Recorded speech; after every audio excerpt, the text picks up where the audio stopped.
I want to show you, speaking of sad, here's a clip of Matthew Miller of the State Department. I think last year it was where he was talking about the warrant for Vladimir Putin said, this was in Senate, said any country that's party to the court has obligations and should fulfill those obligations. So should countries' obligations to international treaties be sort of selective in this way? No, every country has to make their decision. Every country has to make that decision for themselves. But I don't think there is any equivalence between the case that the ICC has brought against Russia and the case that it has brought against Israel. When you look at the difference between the two countries, Russia is not a democracy, does not have a functioning independent legal system, is not investigating violations of international humanitarian law by its soldiers. Israel is the opposite in all of those cases, a democracy with an independent court system that has hundreds of open cases into allegations against its soldiers. It is important that those processes be allowed to proceed. That is the principle of complementarity under which the ICC was founded. Now, when it comes to countries making the decision, they all have to make their own decisions in the same way that the United States has. So one huge similarity between both Israel and Russia is that neither are members of the ICC, just like you. Yeah, also correct. Also correct. Okay, Right. well, if they don't have jurisdiction over Israel, why should they have jurisdiction over Ukraine Russia? is also not. So Ukraine is not a member. Ukraine is a sovereign state, however, that has granted its jurisdiction to another country. I think it might have been Poland, another country, and allowed that country to intervene for them, which is something that sovereign states can do. There is no sovereign state of Palestine. We want to establish a Palestinian state, but that is the fundamental nature of our jurisdictional disagreement with the court on this matter. Well, you see how he's like a pretzel. He just all twisted up and down and around. The hypocrisy is oozing out. His sentences, it's really something to behold. It really is. I mean, see, I think when you really talk about war criminals, that it extends to Biden, it extends to Harris, it extends to Austin, it extends to Thomas Greenfield, it extends to Blinken. I mean, all of these folk have been not just complicitous, they have been full-throated sponsors of genocide. And when Biden said, for example, that the leaders in Iran were sponsoring war crimes because of their supports for their various proxies in the Middle East, that the same exact logic holds. The same exact logic holds. And you're absolutely right. I do believe that the counter-terrorist efforts of oppressed peoples, when Kennedy said, if you make nonviolence impossible, you make violence inevitable in people's resistance. And I'm not one to justify ever killing innocent people. I don't care who it is. And no matter how unpopular I am, I don't believe in killing innocent people. Me and Norman debated this with Du Bois. Du Bois has a moment in his biography of John Brown where he's wrestling with John Brown killing some of the innocent children. And Du Bois knows, he's got a challenge there. He's got to wrestle with it. And Brother Norman and I had a wonderful intellectual wrestling match in that regard. He went with Du Bois. Du Bois in the end justifies it. I don't justify it, but John Brown is still a towering figure for me. I just don't agree with killing innocent children, no matter what the situation is. Doesn't make me pure or anything. That's just who I am. That's the way I choose. Frederick Douglass had to wrestle with that same moment as well in terms of Denmark Vesey and others. All of these are crucial issues, but in the end, the resistance and the resilience of oppressed peoples, from the music to the organized resistance, is something that that one has to have some critical, yet in the end, it seems to me, some understanding of. So you don't justify crimes, but you understand when people have their backs against the wall in open concentration camps, sooner or later, human beings will respond with a counter violence, with a counter terrorism, given the fact that they've been terrorized for so long. And you see that in the U.S. revolution. You see that with indigenous peoples against the U.S. revolutionaries and so forth and so on. But no, it's something to see this brother get all twisted up like that. It's like, Lord have mercy. But even in the case of Russia, I was just reading Lukash's great essay on Gorky. Gorky is one of the greatest artists, close friend of Chekhov, who's my favorite, as you know.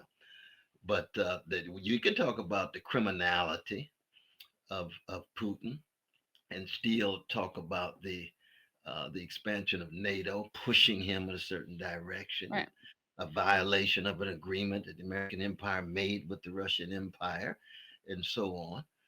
You could be in solidarity with the dissenting voices in Russia that Putin suppresses and still recognize that NATO is an extension of U.S. imperial power. How do you tell those truths in such a way that people don't think that somehow you just an agent of Putin, or people don't think you just an extension of the State Department? Well, you don't care. I'm not on Putin's plantation. I'm not on State Department's plantation. I'm concerned about truth. I'm concerned about justice. And I'm concerned about making sure that people suffering, be they in the Ukraine, be they in Gaza, be they in Harlem, be they in poor white Appalachia, be they in Brazil, be they in Haiti, we've got to have a solidarity and sensitivity and do all we can to raise our voices.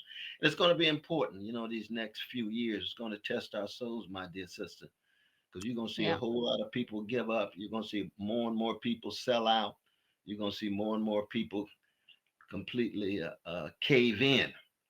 But we have got to be vigilant. Anti-fascist united fronts, ways in which we sustain our organizations, and ways in which we always keep our joy. And as an artist, don't let nobody steal your joy. Wanted to ask you if we can watch one more clip, speaking of joy, because people in the comments have been praising you and also asking to show the my Alan Dershowitz interaction today. So do you mind if we watch that? Absolutely. I'd love great. to see it. I'd love to see it. So this is me on Piers Morgan with Matt Kennard. So Matt Kennard and I are on the same size. Matt is great. And then on the same side. And then we are debating Alan Dershowitz and John Conricus. And John Conricus is a former IDF soldier and spokesperson. So let's take a look. The claim that any and all criticism of Israel is anti-Semitic is a total obvious weaponization of anti-Semitism. It's pathetic. It's dangerous. It harms Jews like me. Nobody ever says that. Excuse me, Alan, you always interrupt people because you're a bully. Please be quiet. Is Theodore Meron an anti-Semite? The Holocaust survivor who was on the committee advising the arrest warrants, is he an anti-Semite who used to be an ambassador for Israel? The other thing is that, of course, you don't want to hear that Israel's committing war crimes. And you bring up the fact that under the ICC arrest warrants, by that logic, the U.S. could be tried for committing war crimes. Well, guess what? They should be, because of course they committed war crimes. Of course they committed war crimes in Iraq. That's the point. You brought it up yourself. So I don't know why you brought that up against America. as if that's disqualifying. But also, Alan's numbers about civilians are totally made up. There's no evidence of this. 90% of the victims of Israel's crimes against humanity have been women and children. And Jonathan, you are shaking your head, but you should be upset. I would be upset. I would be upset if I were you, because you've been implicated in war crimes yourself. You lied about Al-Shifa Hospital. You claimed it was a Hamas stronghold. You were debunked by the BBC, Fox News, and the Washington Post, all of which said you did not provide the evidence that you claimed. Not only do I claim it, I stand by it, and there's ample proof of it. And the difference between you and I is that I was on the ground. Please? I know you guys are bullies, so are you Okay, Jonathan, I'll let you respond after she's finished. So you've been implicated in two war crimes. One is you defended Yoav Galant's starvation order on October 9th when you went on a Twitter Live and you defended it and you called them beasts. You called Palestinians beasts. The other thing is you lied about Al-Shifa Hospital. And what happened then? First of all, you lied. But second of all, I'm going to be charitable and say you didn't lie. Let's say everything you found, even though we know you edited the video, and we know this because the BBC, Fox News, and Washington Post all said that. But even if the things that you had found had been there, it would have been a war crime. Why? Because in order to justify the exception to violating a hospital, you have to prove that it's an active terrorist center, which you didn't prove, even with the fake evidence you provided. The other thing is you have to use proportionality no matter what, or else it's a war crime. You absolutely did not use proportionality when you killed hundreds to thousands of people. You executed them. You turned off premature Hundreds of baby thousands, incubators did and we? condemned them to Where death. do you Yeah, get your hundreds of numbers thousands. from? Tell me. Executed. Yep. Okay. People Where were do you sniped. get your All right, numbers from? Katie, Which let me- hundreds of Katie, thousands? People You were have Why sniped. are no, people It's you like have no evidence. actual Please study. don't talk over each You don't other. even know what you're Executed. talking about. Okay, Yeah, here's what I'll do. You don't Katie, even know what you're Katie, talking hold about. fire. Of course not. It's Jonathan, true, I wasn't there. please I stop all didn't commit talking war over each crimes, other. Jonathan, you did, so you probably Katie, know more than I do. Katie, And there it is. I did not have my computer literally crashed while I was doing it, so I had to rejoin on a phone, which is why I sound terrible and the camera looks so bad. But anyway, You don't sound terrible at all. Oh, You are thank you. on fire, my dear Thank you. sister, concerned about the suffering of precious human beings, in this case, our precious Palestinian brothers and sisters. Never, ever have to apologize for that. And you know, people, they get caught. You know, they're so used to saying anything with no accountability, answerability, or responsibility. They get caught. And you just lay it out, and you speak from your mind, sharp, your heart golden, and your soul rich. And it's a beautiful thing to behold. I can tell you that. Thank you. Indeed, indeed. Well, thank you. And you are my favorite Pierce Morgan guest, so that means a lot coming from you. You were courageous there. I'm telling Thank you. you. Absolutely. Absolutely. But thank you so much for this Thank time. you for coming on, of course. It's always a blessing to be in conversation with you. And just stay strong now. We're in for some grim and dim days, but we'll never allow catastrophe to have the last word. Never, ever. Yep.